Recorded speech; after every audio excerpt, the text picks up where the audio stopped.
नमस्कार, मैं लक्ष्मण यादव आज आपके सामने फिर से प्रदर्शित हो चुका हूँ। क्लास 12th केमिस्ट्री चल रहा था, ठोस अवस्था। हम लोग एकक कोष्ठिका के प्रकार पढ़ चुके थे। कौन कौन थे? आद्य एकक कोष्ठिका थी, अंतः केंद्रीय फलकीय एकक कोष्ठिका थी, फलक केंद्रीय एकक कोष्ठिका थी, अंत्य केंद्रीय एकक कोष्ठिका थी। चूँकि हम लोग इसके बारे में पढ़ चुके हैं, आज हम लोगों को पढ़ना था ये कि जैसे मान लीजिए कोई एकक कोष्ठिका है, यह हमारी क्या है, एकक कोष्ठिका है।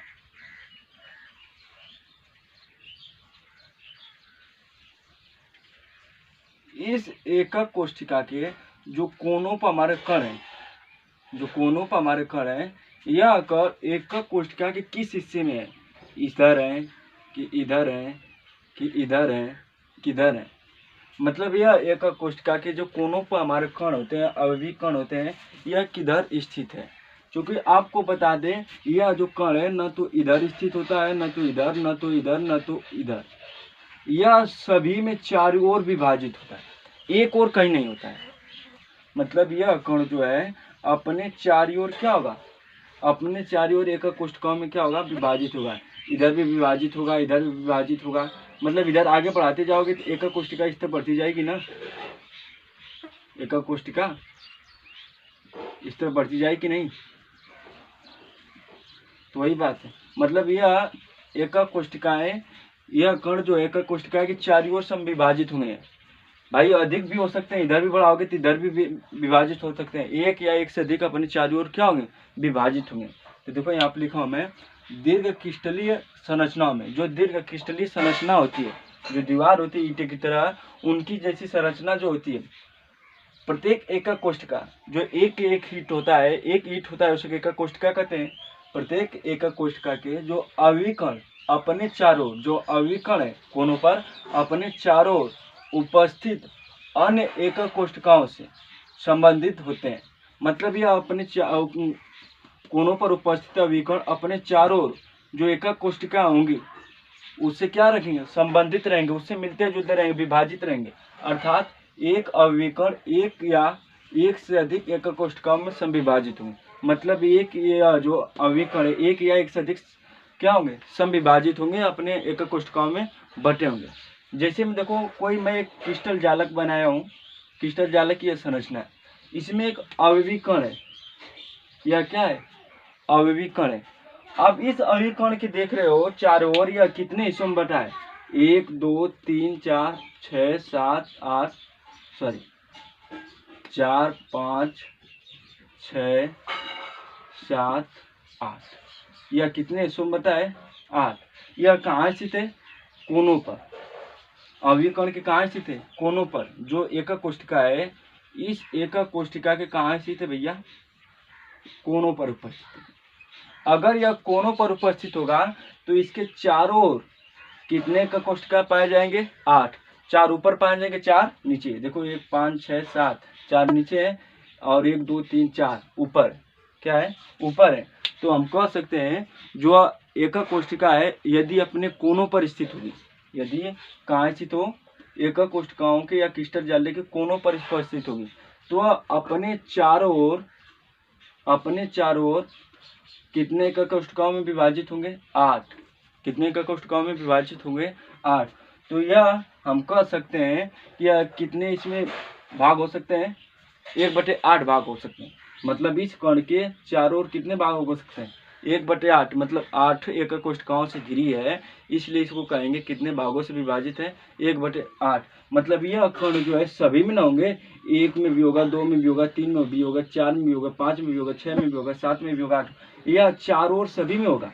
तो सभी में होगा तो थोड़ा थोड़ा सभी में होगा, तो मतलब इसके एक कण के कितने भाग होंगे, 8। मतलब 1/8 भाग में बटे है ना, 1/8 भाग होंगे नहीं भाई। एक ही इंसान है, सभी में 8 में विभाजित है।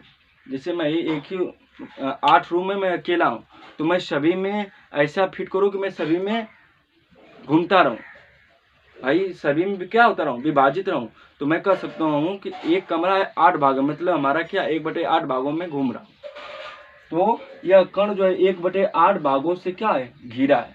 मैं इसको लिखता हूँ, मतलब इस बात को नोट कर लीजिए। इसको मत नोट कीजिए, समझाने के लिए कैसे होता है उसको नोट कर लीजिए। ठीक है, जल्दी नोट कीजिए, मैं लिखता हूँ।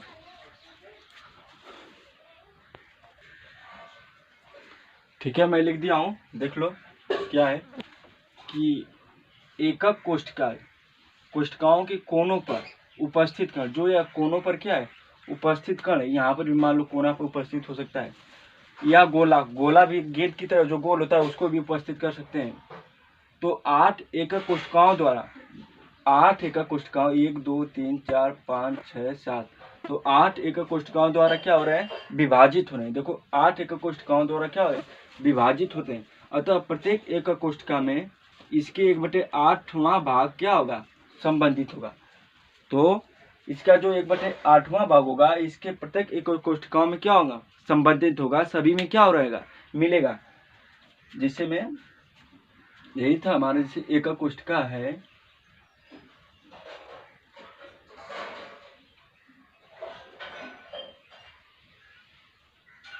यह जो कोना पर है इसकी इसमें भी भाग विभाजित होगा, इसमें भी विभाजित होगा, और आगे भी कोष्ठका होंगे उसमें विभाजित होगा, पीछे होंगे उसमें भी विभाजित, इधर भी होगा नीचे भी होगा। तो मतलब टोटल कितने में 8 भागों में क्या होगा विभाजित होगा। तो लिख सकते हैं 1/8वां भाग में क्या होगा संबंधित होंगे। अब नेक्स्ट देखते हैं, अगर मान लो इसको कोनों के पर न उपस्थित होकर इसके फलक के केंद्र में उपस्थित होगा, यहाँ पर फलक के केंद्र में उपस्थित होगा, तो इसके लिए क्या होगा कि एकक कोष्ठका इधर बढ़ाते हैं, मान लीजिए इधर एकक कोष्ठका हम बढ़ा रहे हैं, ठीक, एकक कोष्ठका, ठीक। तो यह जो एकक कोष्ठका है इसमें भी आधा आ जाएगा और इसमें भी आधा जाएगा, मतलब यह जो एकक कोष्ठका होगी यह आधा इसमें भी विभाजित होगा, आधा इसमें भी विभाजित होगा। अगर कहाँ से होगा इसके फलक पर, अगर फलक के केंद्र पर कोई अविकर्ण उपस्थित है तो मतलब यह 2 एकक कोष्ठकाओं में विभाजित होगा, मतलब आधा भाग इसमें होगा 1/2 और 1/2 भाग इसमें होगा। तो मतलब यह जब एकक कोष्ठकाएं, ध्यान से सुनना, एकक कोष्ठकाएं यदि एकक कोष्ठकाएं के फलक के केंद्र पर कोई अविकर्ण क्या हो उपस्थित होगा, तो यह अविकर्ण आधा एक कोष्ठका में विभाजित होगा, आधा एक कोष्ठका में, मतलब यह आधा आधा भाग में क्या होगा विभाजित होगा, आधा आधा भाग में क्या होगा विभाजित होगा। तो हम कह सकते हैं यदि कोई अविकर्ण फलक के केंद्र में उपस्थित होता है तो उसका आधा भाग एक कोष्ठका में, आधा भाग एक कोष्ठका में विभाजित होता है। तो इसको नोट कर लो, फिर मैं उस बात को यहाँ पे लिख रहा हूँ फिर बना भी दूंगा, ठीक है। और यह वीडियो आपके लिए बहुत इंपॉर्टेंट होने वाला है, अगर यह वीडियो समझ में आएगा तभी आगे वाली वीडियो समझ में आएंगे। अगर इस वीडियो को समझना है तो आगे पीछे वाली वीडियो को आपको जरूर देखना पड़ेगा, ठीक है। जल्दी से नोट कीजिए, मैं उस बात को लिख रहा हूँ।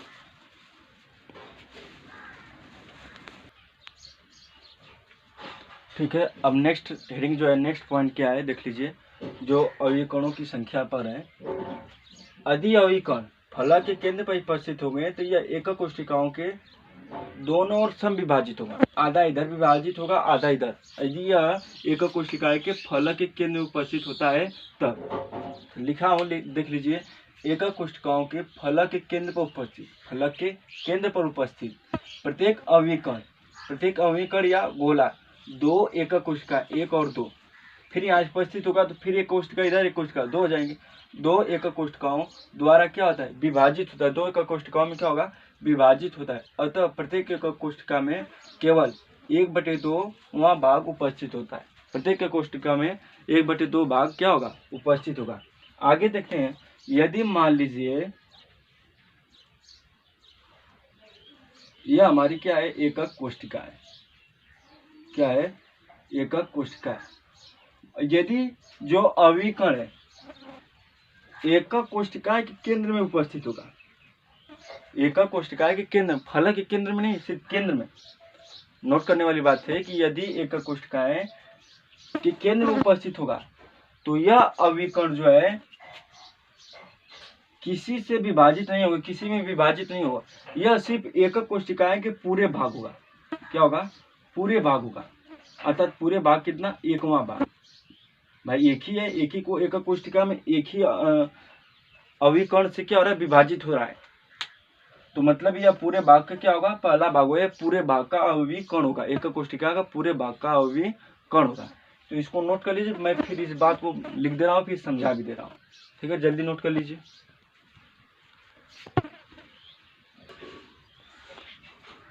आप देखिए तीसरा पॉइंट क्या है, मैं बताया था कि यदि एक कोष्टिका के क्या अविकर्ण केंद्र में उपस्थित हो गए तो किसी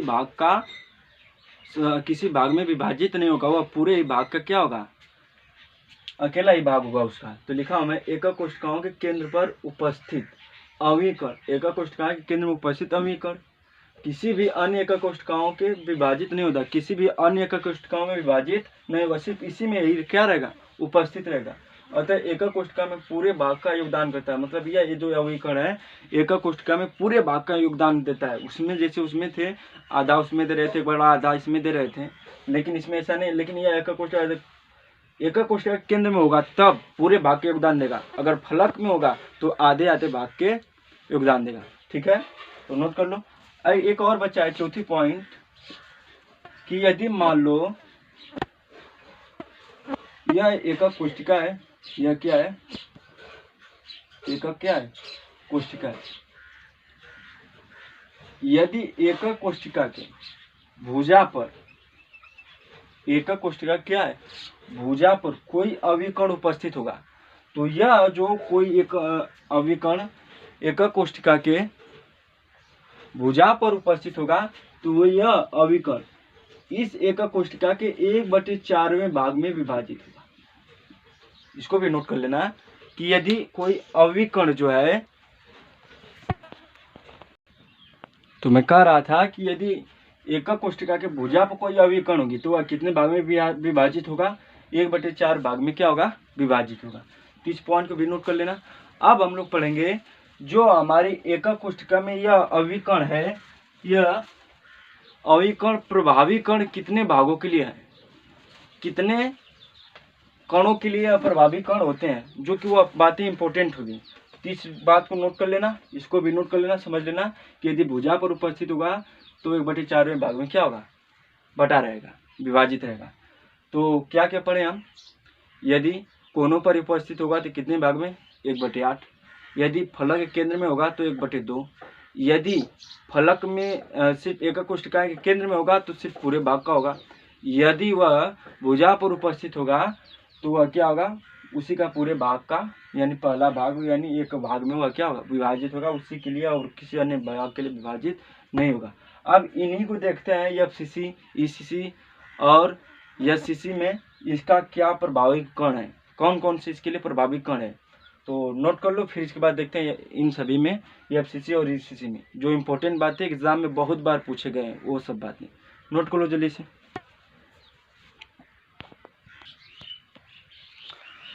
चलिए अब देखते हैं एकक कोष्टिकाओं के जो प्रकार हैं, एकक कोष्टिकाओं के जो प्रकार हैं उनमें जो कुल अविकर्ण है और जो कणों का योगदान हो रहा है वही कण हमारे क्या होंगे, प्रभावी कण होंगे। क्योंकि यह बोर्ड के एग्जाम में 2-2 नंबर 1-1 नंबर में जरूर आया अवश्य है, तो इसको ध्यान से देखना और इम्पोर्टेंट भी है। अब सबसे पहले एकक कोष्टिका का प्रकार क्या है, आद्य एकक कोष्टिका या सरल एकक कोष्टिका। आद्य एकक कोष्टिका, तो आद्य एकक कोष्टिका किसे कहते थे, जैसे मान लीजिए कोई हमारी क्या एकक कोष्टिका है, ये हमारी क्या एकक कोष्टिका है, तो आद्य एकक कोष्टिका उसे कहते थे जो कोनों पर, जो अविकर्ण है कहाँ उपस्थित होंगे, उसके कोनों पर, तो वह क्या कहलाते थे, हमारे आद्य एकक कोष्टिका। ऐसी इस प्रकार की एकक कोष्टिका होती है जो सिर्फ एकक कोष्टिकाओं के कोनों पर क्या होंगे, कण हमारे उपस्थित होते हैं, तो यह क्या कहलाएंगे, आद्य एकक कोष्टिका। तो बात आती है कि इसमें कुल अविकर्ण कितने होंगे भाई, इसमें कुल अविकर्ण कितने होंगे, गिन लो, 1 2 3 4 5 6 7 8, कितने होंगे, कुल 8। मैं बताया था कितने होते हैं, 8। तो यह जो एकक कोष्टिकाएं होती है, यदि कोई बात फिर जो पॉइंट बताए हैं मैं, यदि अविकर्ण जो है कोनों पर उपस्थित होंगे तो कितने भाग में विभाजित होते हैं, 1/8। तो यह कणों का योगदान कैसे देखेंगे, यह जो कण है कितने भाग में विभाजित होंगे, 8 गुणते 1/8, कुल कितने आ जाएगा, 1। तो मतलब यह जो है आठ एकक कोष्ठका में प्रभावी कण कितने होंगे? एक होंगे। इन 8 कणों में से सिर्फ एक ही कण क्या होगा? प्रभावी होगा। बात समझ लो। जैसे ईंट की दीवार होती है इस प्रकार से,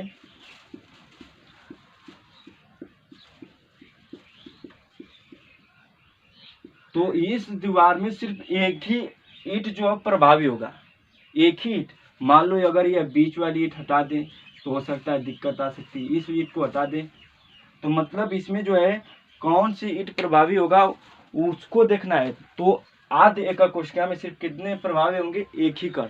इन 8 कणों में से कितने प्रभावी कण होंगे? एक। तो क्वेश्चन पूछता है कि आध एकक कोशिका में कितने प्रभावी कण होते हैं? एक। बता लोगे? और कितने कणों का योगदान होता है? एक। भाई 8 गुणित 1/8 करोगे तो एक ही आएगा, यही एक आएगा तो वही क्या कहलाएगा? हमारा प्रभावी कण। ठीक। अब नेक्स्ट देखते हैं अगला क्या हमारा,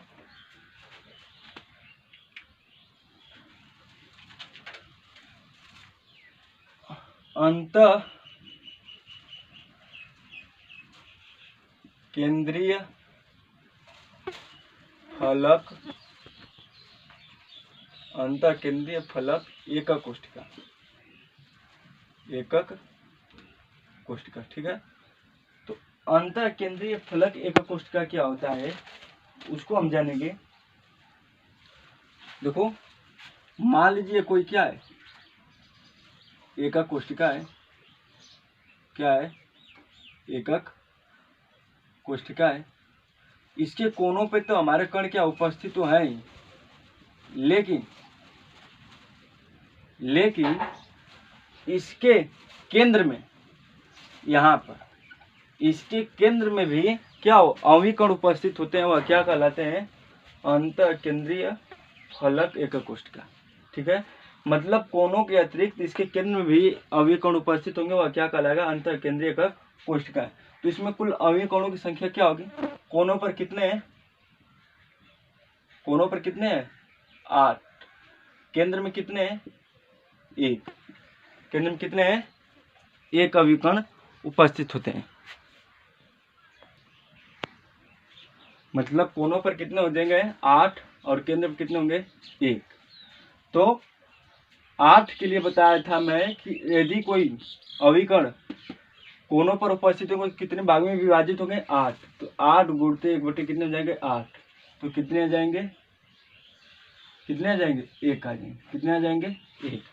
अब केंद्र के लिए बताया था मैं, यदि कोई कहाँ उपस्थित होता है? केंद्र में उपस्थित होता है। कहाँ उपस्थित होता है? केंद्र में उपस्थित होता है। तो केंद्र में उपस्थित होने वाले जितने भी अवयवी कण होंगे वही एकक कोशिका पूरे भाग होंगे। तो पूरे भाग के लिए कितने बताया था? 1। तो यह केंद्र में उपस्थित है एकक कोशिका है, तो कितना होगा? 1। तो कितने हो जाएगा? 1। 1 + 1 बराबर कितने हो जाएंगे? 2। तो प्रभावी कण कितने हो जाएंगे? 2। तो क्वेश्चन पूछता है अंतः केंद्रीय फलक एकक कोशिका में कितने प्रभावी कण होते हैं? 2। कितने होते हैं? 2। योगदान भी कितने करते हैं? 2। जो प्रभावी कण होंगे वो योगदान करेंगे। ठीक है। अब आगे देखते हैं फलक केंद्रीय एकक कोशिका में, फलक केंद्रीय एकक कोशिका में। तो फलक केंद्रीय एकक कोशिका किसे कहते हैं? एकक कोशिका हम बना लेते हैं, फिर इसके बाद परिभाषा भी साथ में समझते चल रहे हैं। अगर पहले का वीडियो नहीं देखे हैं तो दिक्कत होगी। फलक केंद्रीय एकक कोशिका क्या होती है? जो इसके एकक कोशिका के फलक में, फलक के केंद्र में भी अवयवी कण क्या उपस्थित होंगे? एक ये हो जाएगा, एक ये हो जाएगा, एक ये हो जाएगा, एक ये हो जाएगा, और एक अंदर वाली के लिए, एक बाहर वाली के लिए। ठीक। तो एक अंदर के लिए भी क्या होगा? एक बाहर के लिए। तो परिभाषा क्या होगी? इसके कोनों के अतिरिक्त एकक कोशिकाओं के फलकों के केंद्र में भी अवयवी कण उपस्थित होते हैं, वह क्या कहलाएगा? हमारा फलक केंद्रीय एकक कोशिका। तो कोनों पर कितने हो जाएंगे? कोनों पर कितने होंगे? 8। भैया फलक कितने हैं? 6। तो फलक के केंद्र पर कितने हो जाएंगे? फलक के केंद्र पर कितने हो जाएंगे? 6। कितने हो जाएंगे? 6। यदि कोनों पर उपस्थित होते हैं तो उससे कितने भागों में बांटते हैं? 8। तो 8 गुणित 1/8 कितने हो जाएंगे? 1। यदि फलक के केंद्र में वे विभाजित होते हैं, अभिकर्ण उपस्थित होते हैं तो कितने भाग में विभाजित होते हैं? 1/2, आधे भाग में। बताया था मैं, उस पॉइंट को ध्यान में रखो, समझ में आ जाएगा। तो 6 गुटे कितना हो जाएगा? 1/2। तो कितने आ जाएंगे? 3। तो टोटल कितने हो जाएंगे? 4। जोड़ देंगे, 3 1 4 जोड़ देंगे, तो यह प्रभावी कण कितने हो जाएंगे? 4। कितने हो जाएंगे? 4। ठीक। अब लास्ट देखते हैं, अंत एकक कोष्ठकाएं। अंत एकक कोष्ठका परिभाषा क्या है इसकी पहले जानते हैं। जो हमारे अवयवी कण होते हैं, जो हमारे अवयवी कण होते हैं, वह कोनों के विपरीत, कोनों के अतिरिक्त दो विपरीत फलकों के केंद्र में उपस्थित होते हैं। मतलब यहाँ कोनों पर तो होंगे, इसके विपरीत जो दो फलक होंगे इसके केंद्र में, मान लीजिए यह दोनों विपरीत फलक हैं, दो विपरीत फलकों, इसके और इसके दो विपरीत फलकों क्या है? विपरीत केंद्र में उपस्थित होते हैं, वह क्या कहलाते हैं? अंत एकक कोष्ठकाएं। अंत्य एकक कोष्ठकाएं कहलाते हैं। ठीक है, अंत्य केंद्रीय एकक कोष्ठका। ठीक, अंत केंद्रीय एकक कोष्ठका किसे कहते हैं? जो कोनों के अतिरिक्त दो विपरीत फलकों के केंद्र में उपस्थित अभिकर्ण को क्या कहते हैं हम? अंत केंद्रीय एकक कोष्ठका। तो इसमें अभिकर्ण कितने हो जाएंगे कोनों पर? वही बात है, 8।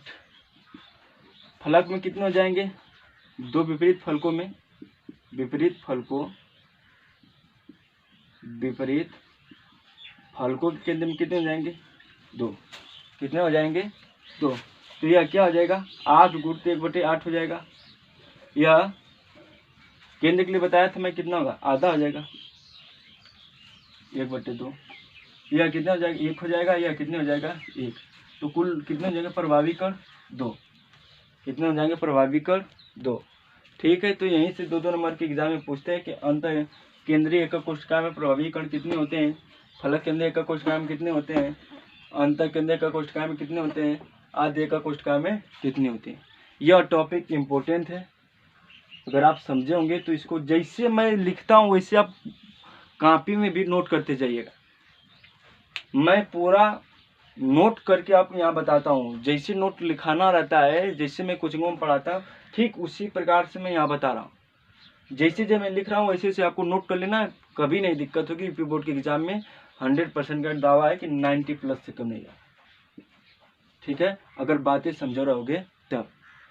इस वीडियो को अच्छे से ध्यान से पढ़ लेना, बार बार रिपीट कर लेना। जो आगे वाली वीडियो है सेम इसी पर आधारित है। अगर यह नहीं समझ में आएगा तो बड़ी दिक्कत होगी।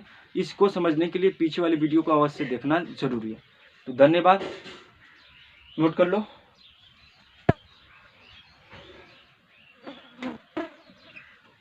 ठीक हो गया, तो धन्यवाद। अगर आपको अच्छा लगा हो तो कमेंट कीजिए, शेयर कीजिए और साथ में सब्सक्राइब कीजिए और घंटी को बजाना न भूलें, जिससे कि आपको डेली की वीडियो आपको मिलते रहे। आपको डेली एक पी ब्लॉक चल रहा है केमिस्ट्री में, और ठोस अवस्था पहला चैप्टर चला है। फिजिकल केमिस्ट्री में स्टार्ट किया हो और इनऑर्गेनिक केमिस्ट्री स्टार्ट किया हो, दोनों को साथ में लेकर चल रहा हूँ। एक वीडियो इसका दे रहा हूँ, एक वीडियो पी ब्लॉक का दे रहा हूँ। ठीक है, अब इसके बाद 2-4 दिन में फिजिक्स भी चलने लगेगी तो दिक्कत नहीं होगा। अच्छे से सभी सब्जेक्ट पढ़ो, एकदम चूरन मक्खन की तरह। अच्छा लगता है तो वही शेयर कमेंट करना ना भूले। धन्यवाद, बाय बाय, टाटा। नोट कर लीजिए।